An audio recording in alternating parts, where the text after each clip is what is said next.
Brook Street, where you guys are going to be, I assume, I'm the only case manager. There are 100 rooms, excuse me, of people for me, and then 2 rooms for the Department of Corrections. So I have nothing to do except for work with 100 people.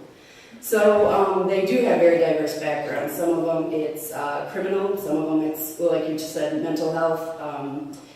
Oftentimes it's a combination of everything. Some of it's cognitive as well. You know, with healthcare connections, some of them may have healthcare because it's now mandatory, but they don't necessarily know how to use it or where to begin or where to go. And a lot of people come from a background where healthcare wasn't, certainly probably never, I guess, taught growing up, or it's not anything that was emphasized as being important. So there are a number of people who have, I guess technically undiagnosed mental health issues.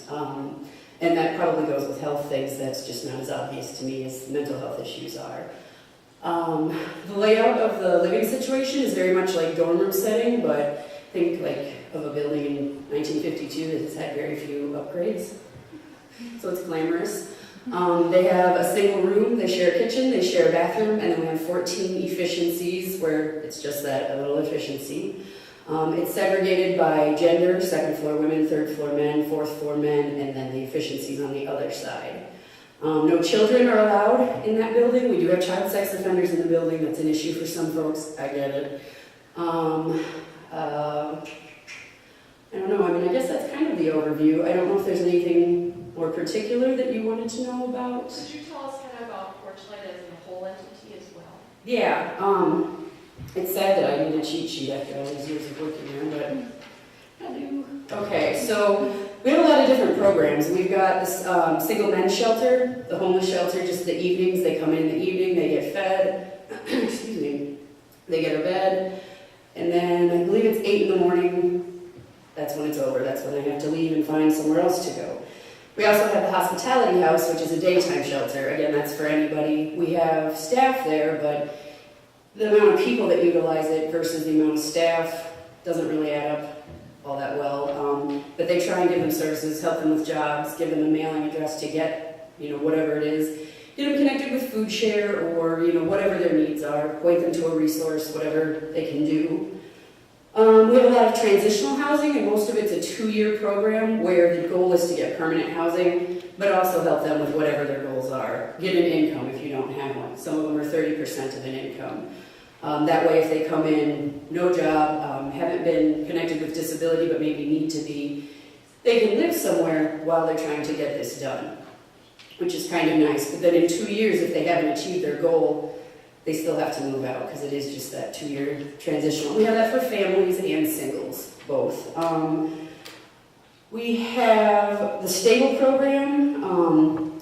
It's just an acronym for Skills Training and Barrier Limiting Education Program, which I do, and I don't teach anyone, so I don't know why they put education on there. Makes me sound important all this time. That's 8 people, all women. They're required to have a mental health diagnosis. And then, just like I mentioned with the transitional housing, that's what it is. The goal is to get them in housing, get them connected with services. And that particular program, since you have to have a mental illness, is to make sure that they're getting care for it, however, whatever that looks like for each individual. So then single housing, we have that for veterans, we have that for women, we have that for men. They're called SROs, single resident occupancy, and that's what Brook Street is as well. And that's a permanent housing. They can live there as long as they want. Most people hate living at Brook Street. Yay. Family housing, we have anything from 2 to 4 bedrooms. I think the biggest family that we have, what does she have?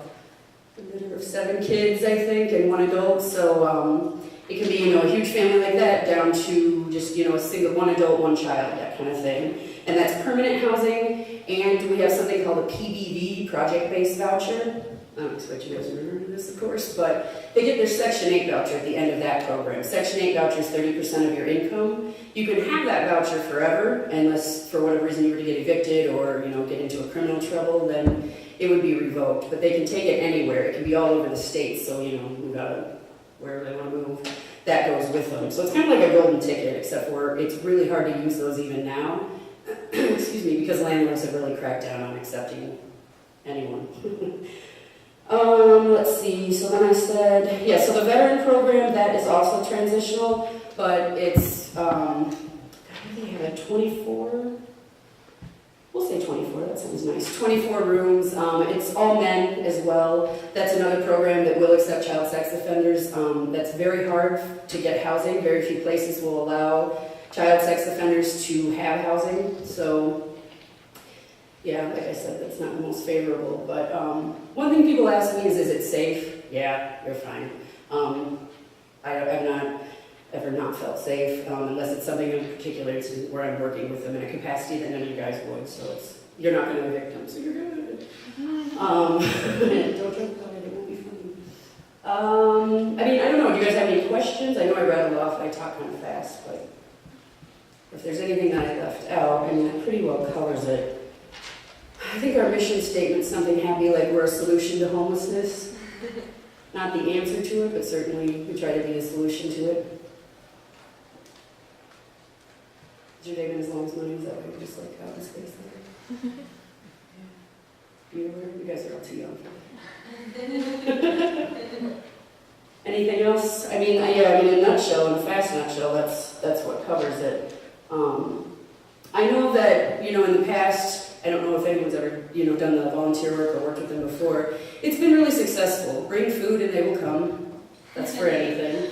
But I've heard people, they've like, oh, I went, these ladies talked to me and they told me that, Miss Kim, I got diabetes. So I'm like, that's good to know. So it is very useful. You'd think you kind of, clearly something's the matter, but maybe their Vetus wasn't quite as advanced as some other people that they didn't catch on that there was, a serious problem. So it's definitely useful, not that you think that your time's going to be wasted, but the feedback that I've gotten from the clients, it's really good.